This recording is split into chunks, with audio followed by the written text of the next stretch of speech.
For those who might not follow Chinese politics very closely, what exactly is this Fourth Plenum meeting, and what do we expect to see out of it? When you were in the Biden administration or the CIA, is this the kind of meeting that you would watch very closely? Yeah, absolutely. And a big part of the reason that we will watch it so closely is that it's really the most important political meeting of the year.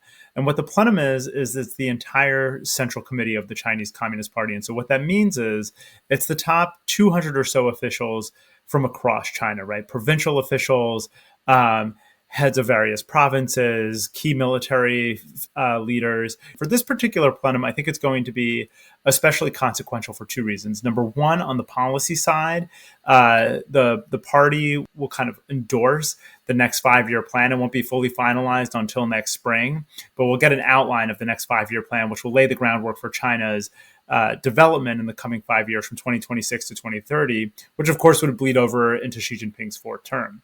The other big piece of the equation here is the personnel side of the equation. We just saw this last week where a number of members of the military high command were purged, including the Central Military Commission vice chairman, the number 3 officer in the military was purged. And that's the first time that's happened since the start of the Cultural Revolution under Mao. So what's going on the personnel side with the purges, and especially within the military, is really quite dramatic. And it's something that we've seldom seen in the post-Mao era. You mentioned that the 5-year plan won't be finished until next spring, but there will be a communique coming out of the Fourth Plenum on Thursday. What do we expect to see in that communique? Will we find out what was said behind closed doors?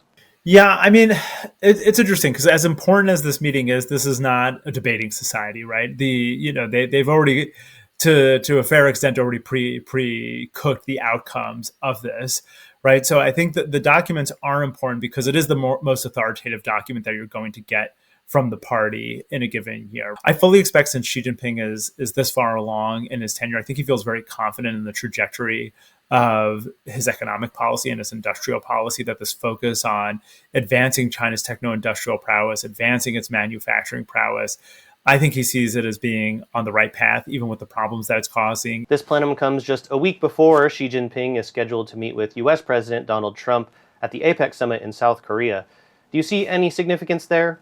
I think it's no accident that Xi Jinping scheduled the plenum to occur just before he's supposed to meet with Trump, right? There's no fixed date for the plenum, right? So that he can have this big meeting at home that would enhance his aura of authority going into the summit with President Trump. And what's striking to me as an American and disconcerting is the juxtaposition, right? Xi is going to walk in this meeting having just put his imprimatur on the next 5-year plan for China. And meanwhile, the U.S. government here in Washington may or may not still be shut down. What about cross-strait relations? Is anything coming out of this Fourth Plenum meeting or the 5-year plan expected to change China's cross-strait policy or the relations between Beijing and Taipei? So I don't see the plenum itself having a big impact. One of the things that I am still on the lookout for as we get to the end of the year, though, is that they did a big cross-strait exercise, Strait Thunder, back in April of this year. But it was a Strait Thunder A, which means that they will probably do, like they did last year, a Strait Thunder B at some point. I think the other point of discussion on cross-strait issues that's been more consequential here in Washington, at least, is this discussion about, is Taiwan going to come up in the conversation or in subsequent conversations between President Trump and President Xi? It's switching from not supporting Taiwan independence to actually opposing it. The kind of distinction that might be lost on a leader like Trump, who's not necessarily immersed in these issues. But what I've been hearing more recently is actually the Chinese don't want to set the precedent that this is up for negotiation, right? They don't want to introduce this into the equation because they want to be able to say, we have a principled approach to Taiwan, and so we're not going to talk about this at all with the Americans right now, especially since they don't have that kind of trust in Trump that whatever they agree to, he'll actually stick to it.